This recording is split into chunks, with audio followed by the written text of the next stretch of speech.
میرے بھائیوں، رمضان المبارک کا مہینہ آنے والا ہے۔ ہمیں اس کی تیاری کرنی چاہیے اور اللہ سے دعا کرتے رہنا چاہیے کہ اللہ ہمیں اس سال بھی رمضان المبارک کا جو حق ہے وہ ادا کرنے کی توفیق عطا فرمائے۔ قرآن مجید کا رمضان المبارک سے بڑا گہرا تعلق ہے۔ اس حوالے سے میں نے آج چاہا کہ ایک دو جمعے قرآن مجید کی فضیلت اور اہمیت پر آپ کے سامنے رکھے جائیں۔ تو آج انشاءاللہ اس حوالے سے میں نے آپ سے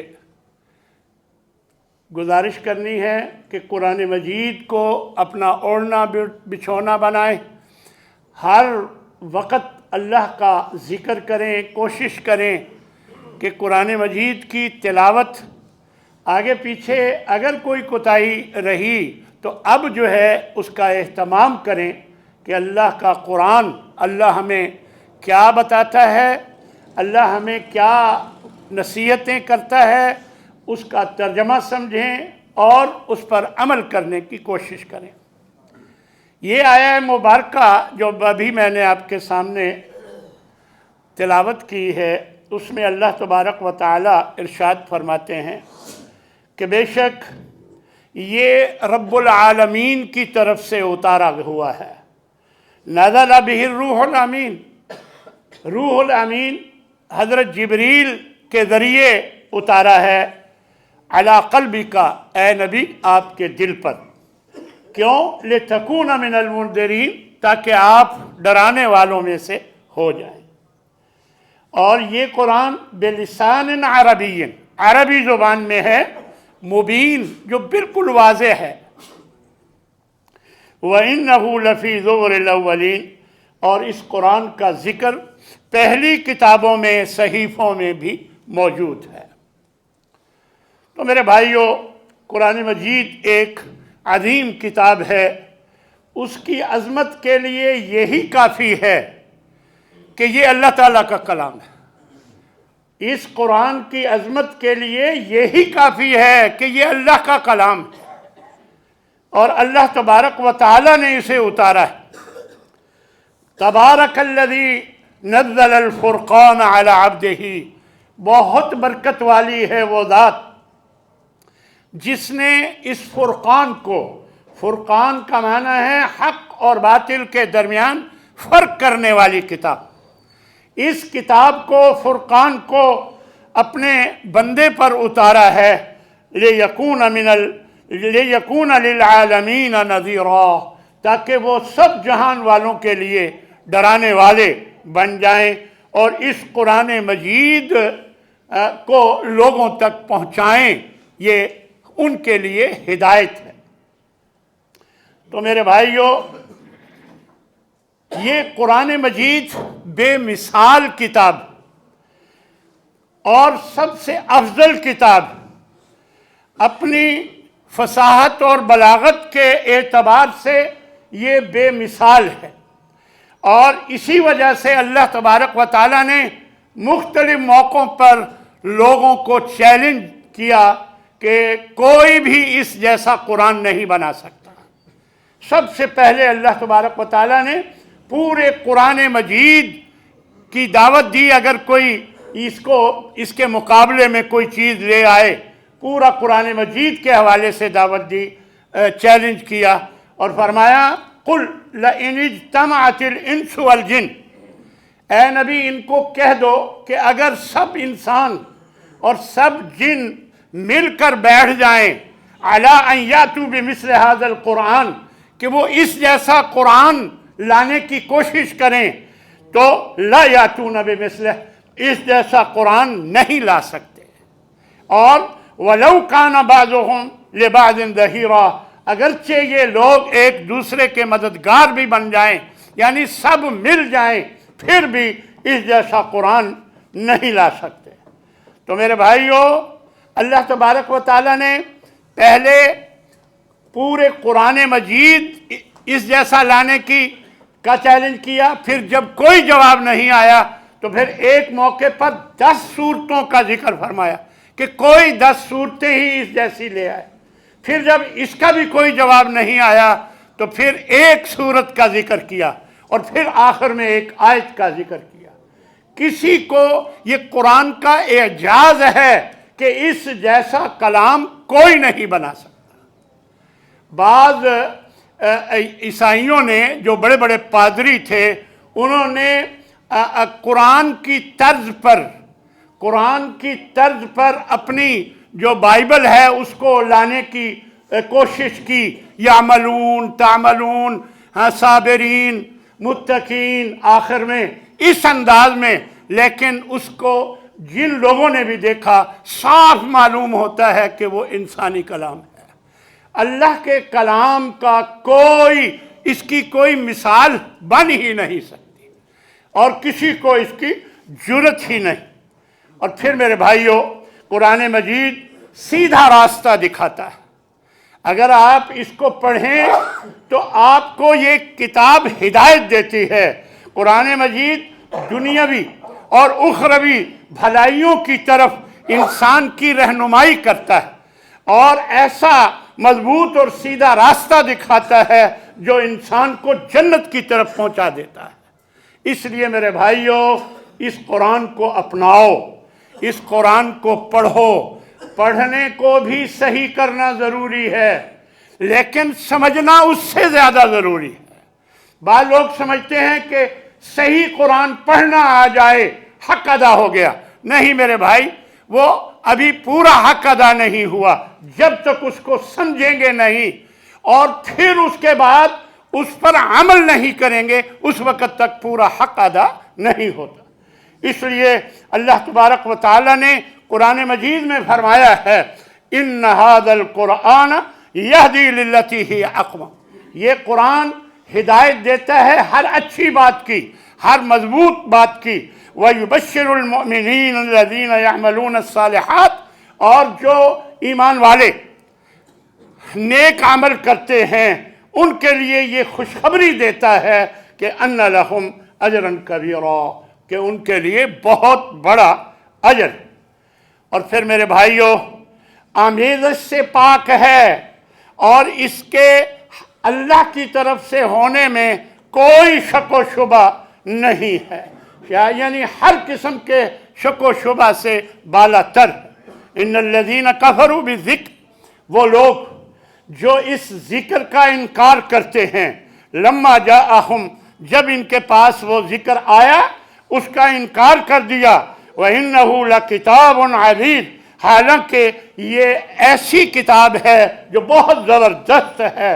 لا يأتيه الباطل من بين يديه ولا من خلفه، یہ اس کے ساتھ کوئی باطل کا ہو ہی نہیں سکتا شامل، یعنی کوئی غلط بات اس میں شامل ہو ہی نہیں سکتی۔ اور فرمایا تنزیل من حکیم حمید، تعریف والے حکمت والے رب کی طرف سے اتارا ہوا ہے۔ میرے بھائیوں، اللہ کا کلام ہے اور ہماری ہدایت کے لیے اللہ نے بھیجا ہے۔ ھدی للمتقین، ھدی للناس، سب لوگوں کے لیے ہدایت ہے، متقین کے لیے ہدایت ہے۔ تو میرے بھائیوں، ہمیں اس سے ہدایت حاصل کرنی ہے اور اپنی زندگی اس کے مطابق گزارنے کی کوشش کرنی ہے، اور ساتھ نبی کی سیرت کا مطالعہ کر کے، جو قرآن عین قرآن جو ہے نبی کی سیرت بیان کرتا ہے اور نبی کی سیرت عین قرآن ہے۔ اس لیے میرے بھائیوں، نبی صلی اللہ علیہ وسلم کی سیرت اور اللہ کا کلام یہ سامنے رکھ کر ہمیں زندگی گزارنی چاہیے۔ اللہ تبارک و تعالی ہمیں اس کی توفیق عطا فرمائے۔ ذالک الکتاب لا ریب فیہ، یہ ایسی کتاب ہے کہ اس کے برحق ہونے میں کوئی شک نہیں ہے، اور اللہ نے اس کی حفاظت کا ذمہ لیا ہے۔ کیسے ذمہ لیا ہے؟ دیکھیں، سب سے پہلے اللہ تبارک و تعالی نے آپ کے سینہ اطہر میں محفوظ کر دیا اس قرآن کو۔ آپ کے سینہ اطہر میں اس قرآن کو محفوظ کر دیا، اور پھر آپ صلی اللہ علیہ وسلم کے جو کاتبان وحی تھے ان کے ذریعے آپ نے قرآن مجید لکھوانے کا اہتمام کیا اور اس کو محفوظ کرنے کی پوری کوشش کی۔ پھر حضرت آپ کے بعد حضرت ابو بکر صدیق رضی اللہ تعالی عنہ نے حضرت زید بن ثابت رضی اللہ تعالی عنہ کو، جو سب سے زیادہ قرآن کو جاننے والے تھے، ان کے ذمے لگایا کہ مختلف جگہوں میں مختلف مقامات پر جو قرآن مجید ہے اس کو جمع کیا جائے۔ چنانچہ حضرت زید بن ثابت نے مختلف جگہوں سے قرآن مجید جو چمڑے پہ، پتوں پہ اور مختلف جگہوں پر لکھا گیا تھا، تو وہاں سے ایک جگہ نقل کر کے جمع کر دیا۔ پھر اگلے مرحلے میں حضرت عثمان رضی اللہ تعالی عنہ نے اس کا بڑا اہتمام کیا اور اس کے کئی نسخے تیار کروائے، اور کئی نسخے تیار کر کے مملکت اسلامیہ کے ہر مرکز میں ان نسخوں کو بھیج دیا۔ اس طرح قرآن محفوظ ہو گیا، اور ہزاروں لاکھوں لوگوں کے سینے جو قرآن سے منور ہیں وہاں پر محفوظ ہو گیا۔ اب اگر کتابی شکل میں گم بھی ہو جائے تو اس کی کوئی پرواہ نہیں، کیونکہ لاکھوں کی تعداد میں اس کلام کے حفاظت کرنے والے، یعنی محفوظ کرنے والے حفاظ کرام موجود ہیں۔ اس لیے اللہ نے یہ فرما دیا، اِنَّا نَحْنُ نَزَّلْنَا الذِّكْرَ وَإِنَّا لَهُ لَحَافِظُونَ، کہ ہم نے یہ ذکر اتارا ہے اور ہم ہی اس کی حفاظت کرنے والے ہیں۔ چنانچہ اللہ تبارک و تعالیٰ نے آپ صلی اللہ علیہ وسلم کے ذریعے اس قرآن کی حفاظت فرمائی، اور آپ کے صحابہ نے اس کو محفوظ کیا۔ بلکہ جب قرآن مجید اتر رہا تھا تو آپ صلی اللہ علیہ وسلم بار بار اسے دہراتے، جیسے حضرت جبریل پڑھ کر سناتے تو آپ اسے بار بار پڑھنے کی کوشش کرتے تاکہ یاد ہو جائے اور کوئی کوتاہی نہ ہو۔ اور اس طرح اللہ نے قرآن مجید میں ہی یہ بات بیان فرما دی کہ لا تحرک بہ لسانک، اپنی زبان کو زیادہ حرکت دینے کی آپ تکلیف نہ کریں، لتعجل بہ، تاکہ جلدی جلدی یاد ہو جائے۔ ان علینا جمعہ وقرآنہ، اس کا جمع کرنا بھی ہمارے ذمہ ہے اور اس کو پڑھوانا بھی ہمارے ذمہ ہے۔ فَإِذَا قَرَأْنَاهُ فَاتَّبِعْ قُرْآنَهُ، جب ہماری طرف سے پڑھا جا رہا ہو تو تم اس وقت اس کے پیچھے پیچھے پڑھو، اور اب بار بار پڑھنے کی اس طرح کہ جلدی یاد ہو جائے ضرورت نہیں۔ ثُمَّ إِنَّ عَلَيْنَا بَيَانَهُ، پھر اس کے معانی بیان کرنا بھی ہماری ذمہ داری۔ تو میرے بھائیوں، قرآن محفوظ شکل میں اب موجود ہے۔ آپ مشرق کی طرف سے ایک نسخہ اٹھائیں اور ایک مغرب کی طرف سے، اور دونوں کو ملائیں، آپ کو کوئی فرق نظر نہیں آئے گا۔ تو یہ قرآن مجید کا اعجاز ہے کہ قرآن مجید میں کوئی رد و بدل نہیں کر سکتا۔ میرے بھائیوں، قرآن مجید شفا ہے۔ ہاں، قرآن مجید واقعی شفا ہے، دل کی بیماریوں کا علاج ہے، اعتقادی بیماریاں، کفر، شرک، نفاق، ان سب کا علاج قرآن سے ہوتا ہے۔ پھر اخلاقی بیماریاں، چوری، ڈکیتی، زنا، جھوٹ اور غیبت، اور اس کے علاوہ حسد، بغض، کینہ، یہ سب بیماریاں اس قرآن سے ٹھیک ہوتی ہیں۔ یہ ہیں دل کی بیماریوں کا علاج۔ اور اللہ نے تو اس میں جسمانی بیماریوں کا بھی علاج رکھ دیا ہے۔ حضرت عائشہ فرماتی ہیں رضی اللہ تعالی عنہ کہ رسول اللہ صلی اللہ علیہ وسلم کان اذا اشتکا یقرأ علی نفسہ بالمعوذات، جب بھی آپ کو کوئی تکلیف ہوتی تو آپ یہ معوذات پڑھتے تھے، قل هو اللہ، قل اعوذ برب الفلق، قل اعوذ برب الناس، ان کو معوذات کہا جاتا ہے۔ اور اگر معوذتین ہوں تو پھر قل اعوذ برب الفلق اور قل اعوذ برب الناس مراد ہوتی ہے۔ اور جب معوذات کہا جائے تو اس میں کل هو اللہ احد، یہ سب اللہ تبارک و تعالیٰ کی مہربانی ہے کہ اللہ نے اس میں جسمانی بیماریوں کا بھی علاج رکھ دیا ہے کہ نبی صلی اللہ علیہ وسلم کو جب کوئی تکلیف ہوتی تو یقرأ علی نفسہ بالمعوذات وینفث، اور آپ یہ معوذات پڑھتے اور پھر اپنے آپ پر دم کر لیتے۔ وَإِذَا اشْتَدَّ وَجْعُهُ، جب آپ کی تکلیف بہت زیادہ تھی تو اقرأ علیہ، تو میں پڑھتی تھی، حضرت عائشہ فرماتی ہیں رضی اللہ تعالیٰ عنہ کہ میں پڑھتی تھی اور آپ کا ہاتھ پکڑ کر آپ کے جسم پر پھیرتی تھی برکت کی وجہ سے۔ تو میرے بھائیوں، قرآن مجید جہاں اعتقادی اور اخلاقی بیماریوں کا علاج ہے، وہاں جسمانی بیماریوں کا بھی اللہ نے اس میں علاج رکھا ہے۔ حضرت ابو سعید خدری رضی اللہ تعالیٰ عنہ روایت کرتے ہیں کہ صحابہ کا ایک گروہ ایک سفر میں تھا اور ایک قبیلے، عرب قبیلے کے یہاں سے گزرا، تو قبیلے والوں سے مہمانی کا تقاضا کیا تو انہوں نے مہمانی نہیں کی۔ اتفاق سے اس قبیلے کے سردار کو ایک موذی جانور نے کاٹ لیا، تو وہ بڑی تکلیف میں تھا اور اس کا کوئی بھی علاج جو کیا گیا ٹھیک کارگر ثابت نہیں ہو رہا تھا۔ تو ان لوگوں نے دیکھا کہ یہ لوگ نیک اچھے لوگ لگتے ہیں، کہا کہ اگر تم ہمارے سردار کا علاج کر دو، تو یہ کہنے لگے کہ آپ نے ہماری مہمانی کی نہیں، اگر آپ معاوضہ طے کریں تو ہم کرتے ہیں آپ کے سردار کا علاج۔ چنانچہ کچھ بکریاں دینے پر طے ہوا، اور پھر ایک صحابی نے سورہ فاتحہ پڑھ کر دم کیا، تھوڑا سا تھوکا اس کے اوپر اور وہ ٹھیک ہو گیا۔ یہ اللہ کی طرف سے مہربانی ہوئی اور وہ ٹھیک ہو گیا۔ اب جو بکریاں ان کو ملی وہ کہنے لگے کہ نہیں، ہم اس سے فائدہ نہیں اٹھائیں گے جب تک نبی صلی اللہ علیہ وسلم سے ہم پوچھ نہ لیں۔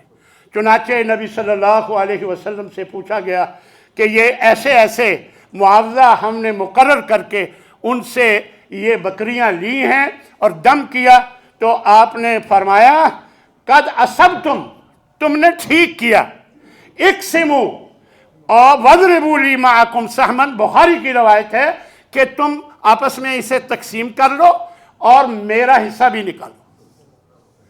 تو اس سے معلوم ہوا کہ سورہ فاتحہ یعنی جسمانی بیماریوں کا بھی علاج۔ پھر حضرت علامہ ابن قیم فرماتے ہیں کہ میں مکہ میں مقیم رہا کئی عرصہ تک اور مجھے کئی قسم کی بیماریاں لگ گئیں، تو میں ہمیشہ سورہ فاتحہ سے دم کر کے پھونک دیتا تھا، تو اللہ تعالیٰ مہربانی فرماتا تھا۔ اور اسی طرح بخاری کی ایک روایت ہے کہ حضرت ابو سعید خدری کو آپ صلی اللہ علیہ وسلم نے آواز دی، تو وہ کہیں نماز پڑھ رہے تھے، لیٹ ہو گئے آنے میں، پوچھا کہ آپ کیوں نہیں آئے، میں تمہیں آواز دے رہا تھا، تو کہنے لگے یا رسول اللہ میں نماز پڑھ رہا تھا۔ تو آپ نے فرمایا الم یقل اللہ الم یا ایھا الذین، کیا اللہ نے یہ نہیں فرمایا یا ایھا الذین آمنوا استجیبوا للہ وللرسول، کہ جب اللہ اور اس کے رسول بلائیں تو ان کا حکم مانا کرو۔ اور پھر آپ فرمانے لگے کہ میں تجھے ایک ایسی صورت سکھاتا ہوں، قرآن کی صورت، مسجد سے نکلنے سے پہلے تمہیں میں آپ کو سکھاتا ہوں، اور وہ پھر سکھائی الحمدللہ رب العالمین، یہ پوری صورت سکھائی اور فرمایا ہی سبع المثانی، یہ 7 آیتیں ہیں جو بار بار پڑھی جاتی ہیں، والقرآن العظیم، اور یہ عظیم قرآن ہے الذی اوتیتہ، جو مجھے دیا گیا ہے۔ یہ بخاری کی روایت ہے۔ تو میرے بھائیوں، معلوم ہوا قرآن مجید ہر قسم کی آمیزش سے پاک ہے، اور قرآن مجید شفا ہے اعتقادی بیماریوں کے لیے بھی اور اخلاقی بیماریوں کے لیے بھی اور جسمانی بیماریوں کے لیے بھی۔ آج میں یہی تک، کیونکہ ایک حوالہ ہے، موقع ہے 14 فروری کے حوالے سے ہمارے ہاں ایک لوگ بڑی غلط ایک چیز رائج ہے، وہ میں اس کا اظہار کرنا چاہوں گا۔ جو باقی وقت بچا ہے انشاءاللہ یہ موضوع میں انشاءاللہ 1-2 جمعوں میں مکمل کروں گا۔ میرے بھائیوں، ہمارے ہاں ایک ویلنٹائن ڈے کے نام سے دن منایا جاتا ہے۔ یہ بے حیائی کا عالمی دن ہے اور غیر اسلامی تہوار ہے، اور اللہ کی خداوند کو یہ دعوت دیتا ہے اللہ کے عذاب کا، اللہ کے عذاب کی یہ دعوت ہے۔ اس لیے میرے بھائیوں، اس کی کوئی حقیقت نہیں۔ ایک ویلنٹائن نامی شخص کو جیل میں ایک جیلر کی بیٹی سے محبت ہو گئی، یہ اس کی کہانی ہے، اسلام کا اس سے کوئی تعلق نہیں۔ یہ غیر مسلم چاہتے ہیں کہ مسلمانوں میں بے حیائی پھیلے، اور یہ اس لیے رائج کیا گیا ہے، اور ہمارے ہاں یہ اب رائج ہو چکا ہے۔ آپ کے سامنے ہے کہ لوگ پھول پیش کرتے ہیں، محبت کا اظہار کرتے ہیں وغیرہ وغیرہ۔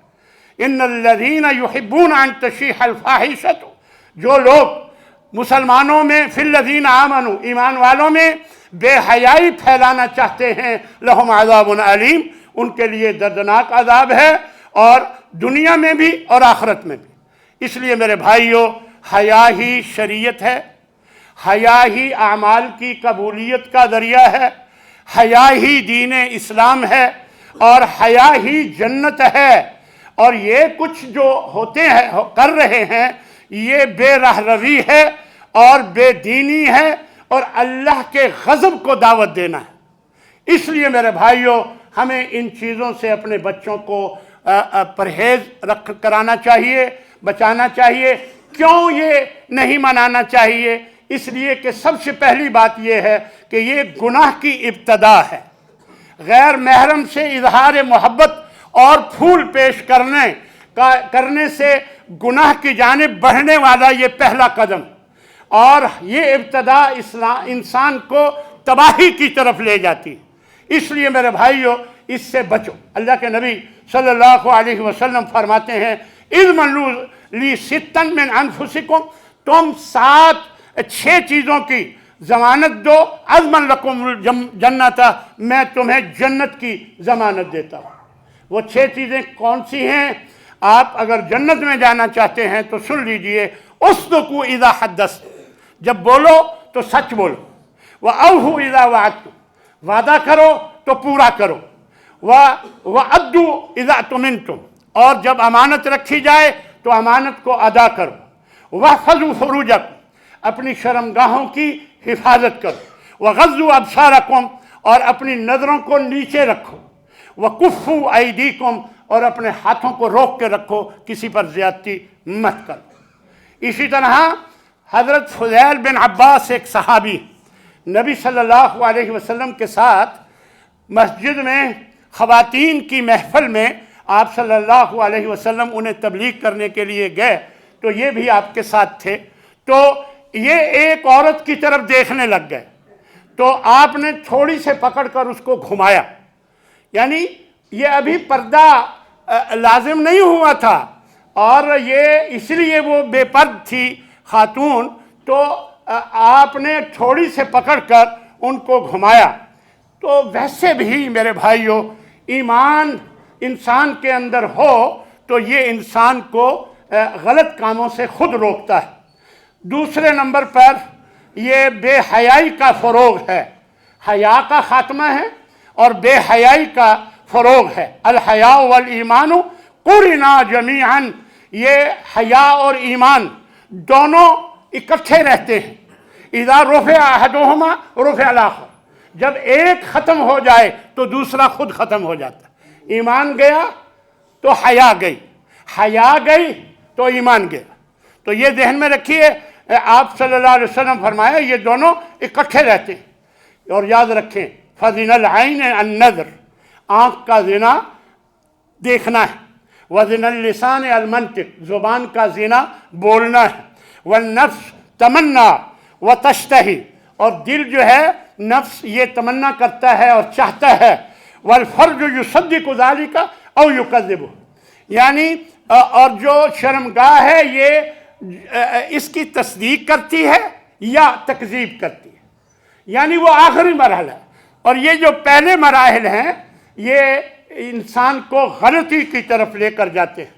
چوتھے نمبر پر اختلاط جو مرد و زن کا ہے یہ بھی اللہ کو پسند نہیں۔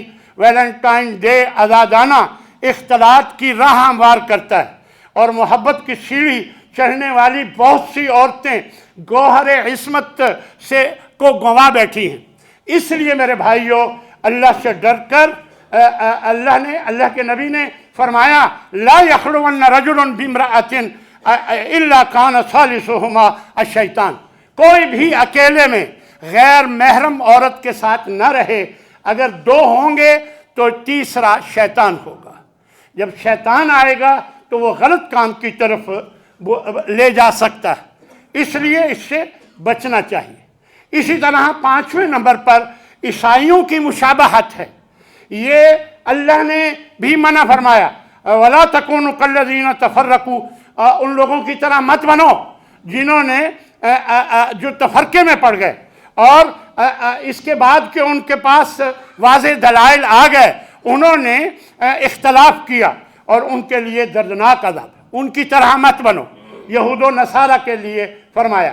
اور اللہ کے نبی فرماتے ہیں من تشبہ بقوم فہو منہم، جو بھی کسی قوم کی مشابہت کرتا ہے تو وہ انہی میں سے ہوتا ہے۔ اس کا مطلب جو انجام ان کا ہوگا وہی انجام ان کا ہوگا۔ اس لیے میرے بھائیوں، اپنے بچوں کو سمجھائیں کہ یہ عمل جو ہے یہ اللہ کو کسی صورت پسند نہیں۔ اللہ مجھے بھی اور آپ سب کو اس طرح کے فتنوں سے بچا کے رکھے۔ وآخر دعوانا ان الحمد للہ رب العالمین۔